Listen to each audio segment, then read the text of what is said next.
Alexander Valterovich Litvinenko was a former officer of the Russian FSB Secret Service who specialized in tackling organized crime, according to U.S. diplomats. Litvinenko coined the phrase "mafia state" in November 1998. Litvinenko and several other FSB officers publicly accused the superiors of ordering the assassination of the Russian tycoon and oligarch Boris Berezovsky. Litvinenko was arrested the following March on charges of exceeding the authority of his position. He was acquitted in November 1999 but re-arrested before the charges were again dismissed in 2000.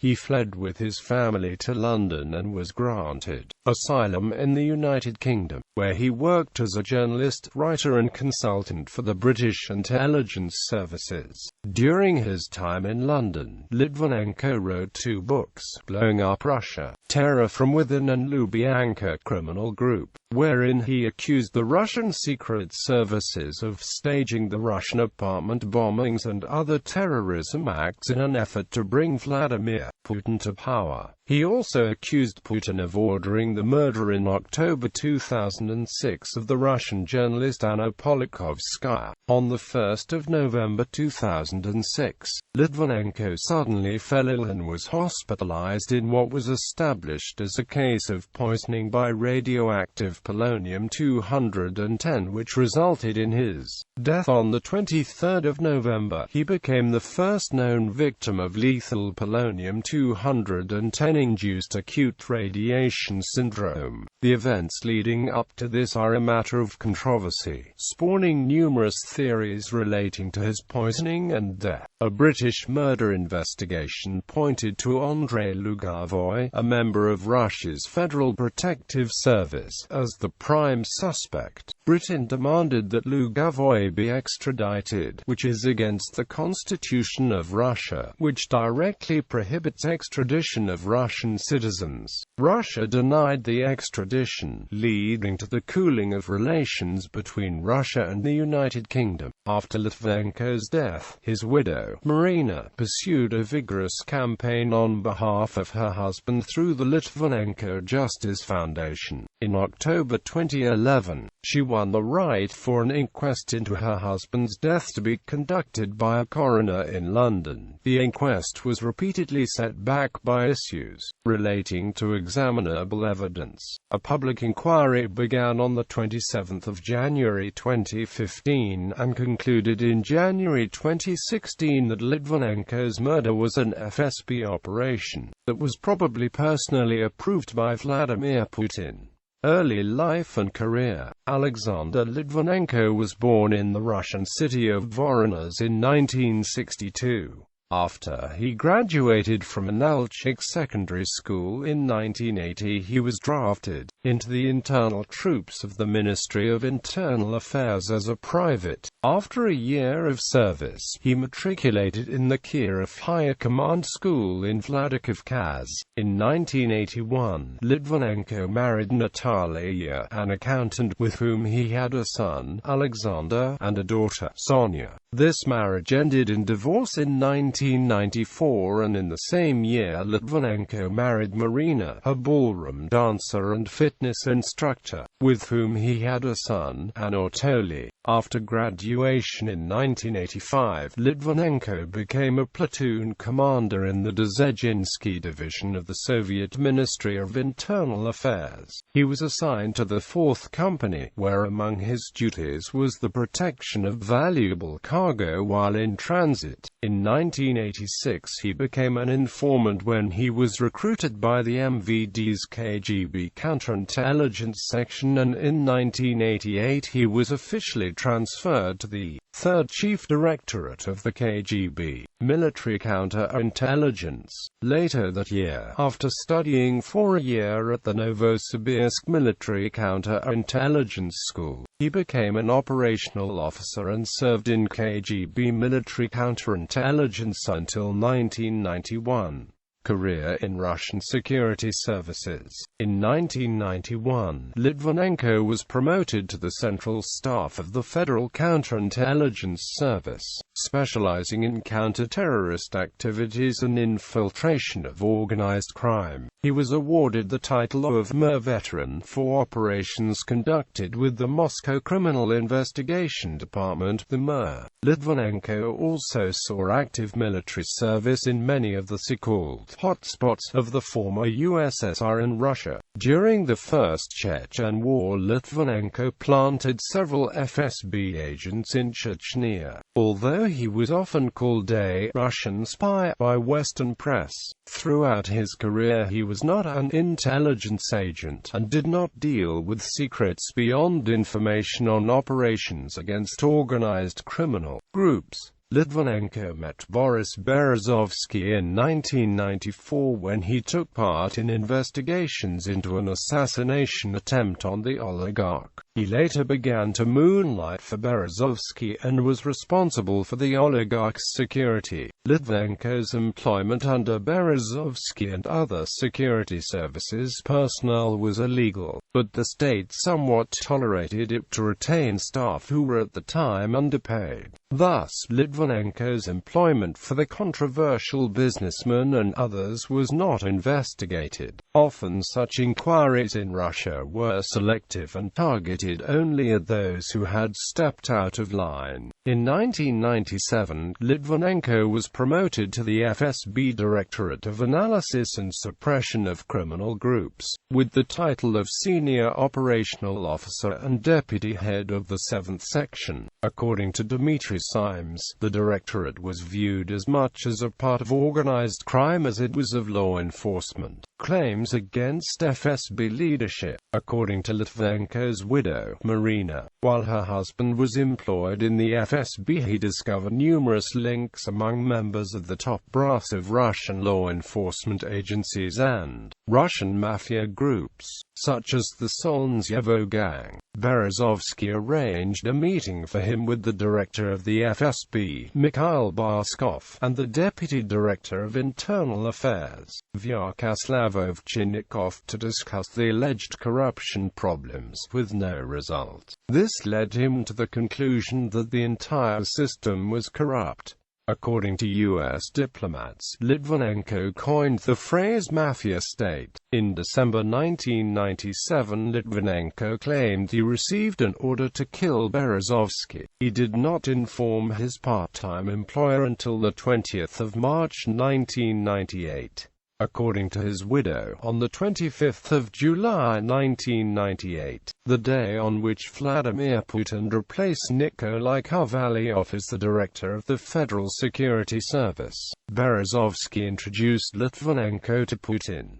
Berezovsky claimed that he had helped Putin to take the director's position. According to his widow, Litvinenko reported to Putin on corruption in the FSB, but Putin was unimpressed. According to Litvinenko, Putin was involved with a corrupt military general in the Russian army when Putin was a deputy for economic affairs to the mayor of St. Petersburg. Litvinenko was doing an investigation into the general and Uzbek drug barons and believed that Putin tried to stall the investigation to save his reputation. On the 13th of November 1998, Berezovsky wrote an open letter to Putin in Kommersant. He accused heads of the Directorate of Analysis and Suppression of Criminal Groups, Major General Yevgeny Kokolkov and Stepanov A.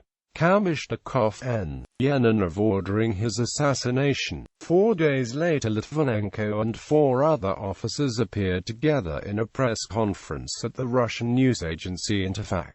All officers worked for both FSB in the Directorate of Analysis and Suppression of Criminal Groups and for Boris Berezovsky. They repeated the allegation made by Berezovsky. The officers also claimed they were ordered to kill Mikhail Trepashkin, who was also present at the press conference, and to kidnap a brother of the businessman Umar Drabrailov. In 2007, Sergei Dorenko provided the Associated Press and the Wall Street Journal with a complete copy of an interview he conducted in April 1998 for ORT, a television station, with Litvinenko and his fellow employees, the interview, of which only excerpts were shown in 1998, shows the FSB officers, who were disguised in masks or dark glasses, claimed that their bosses had ordered them to kill, kidnap or frame prominent Russian politicians and businesspeople.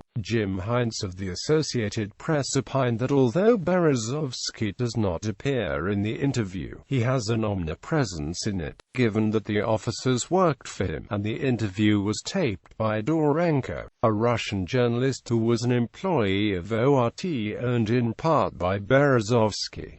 Dismissal from the FSB. After holding the press conference, Litvinenko was dismissed from the FSB. Later, in an interview with Yelena Tregubova, Putin said that he personally ordered the dismissal of Litvinenko, stating, "I fired Litvinenko and disbanded his unit, because FSB officers should not stage press conferences. This is not their job, and they should not make internal scandals public." Litvinenko also believed that Putin was behind his arrest. He said, "Putin had the power to decide whether to pass my file to the prosecutors or not. He always hated me, and there was a bonus for him. By throwing me to the wolves, he distanced himself from Boris in the eyes of FSB's generals." Flight from Russia and asylum in the United Kingdom. In October 2000, in violation of an order not to leave Moscow, Litvinenko and his family traveled to Turkey, possibly via Ukraine. While in Turkey, Litvinenko applied for asylum at the United States Embassy in Ankara, but his application was denied. Henry Plater Cyberk opined that the denial may have been based on possible American opinions that Litvinenko's knowledge was of little benefit and that he might create problems. With the help of Alexander Goldfarb, Litvinenko bought air tickets for the Istanbul-London-Moscow flight, and asked for political asylum at Heathrow Airport during the transit stop on the 1st of November 2000.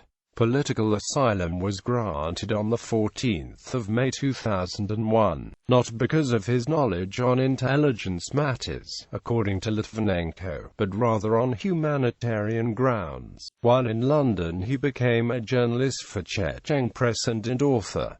He also joined Berezovsky in campaigning against Putin's government. In October 2006, he became a naturalized British citizen with residence in Whitehaven. In October 2007, the Daily Mail, citing diplomatic and intelligence sources, claimed Litvinenko was paid about £2,000 per month by the UK Secret Intelligence Service at the time of his murder. John Scarlett, the head of MI6, was allegedly personally involved in recruiting him. In May 2008, The Independent opined that whilst Litvinenko's cooperation with MI6 would likely never be confirmed, an MI6 retainer that he was reported to have been receiving suggested his systematic cooperation. Litvinenko's widow, Marina Litvinenko, has stated that her husband cooperated with the British MI6 and MI5, working as a consultant and helping the agencies to combat Russian organized crime in Europe. In February 2012, Litvinenko's father, Walter, apologized for what he called his personal slander campaign against the Russian government. Before the confession by Marina Litvinenko, he had publicly blamed the Russian security services for his son's death. In an interview, Walter Litvinenko said that if he had known at the time that his son was a British intelligence agent, he would not have made such accusations. During the public inquiry started in January 2015, it was confirmed that Litvinenko was recruited by MI6 as an informant in 2003, 2 years after he arrived in London, given an encrypted phone and assigned a minder, Martin, who had a meeting with Litvinenko the day before he was poisoned. alleged threats against Litvinenko. Mikhail Trepashkin, a former FSB officer, stated that in 2002 he had warned Litvinenko that an FSB unit was assigned to assassinate him. In spite of this, Litvinenko often traveled overseas with no security arrangements, and freely mingled with the Russian community in the United Kingdom, and often received journalists at his home. In January 2007, the Polish newspaper Dziennik revealed that a target with a photo of Litvinenko in it was used for shooting practice by the Vitiaz Training Center in Balashikha in October 2002. The center, run by Sergei Lysyuk, is not affiliated with the government and trains bodyguards, debt collectors and private security forces. Although in November 2006 the center was used by the Vitiaz for a qualification examination due to their own center being under renovation, the targets, which Lysyuk says were bought in the Olympic market, were also photographed when the chairman of the Federation Council of Russia, Sergei Mironov, visited the center and met Lysyuk on 7 November 2006. When asked why the photographs of Mironov's visit were removed from the center's website, Lysyuk stated, "Those Poles are up to something," and added that Mironov didn't see the targets and knew nothing about them. Allegations of blackmail activities. A series of newspaper articles by Julius Vetlichner and James Hartfield based on interviews that they had conducted with Litvinenko were published, beginning 27 hours after Litvinenko's death, with an article in the Daily Telegraph. 8 days later, The Observer published an article in which Svetlichner alleged that Litvinenko said he was planning to blackmail or sell sensitive information about all kinds of powerful people, including oligarchs, corrupt officials and sources in the Kremlin.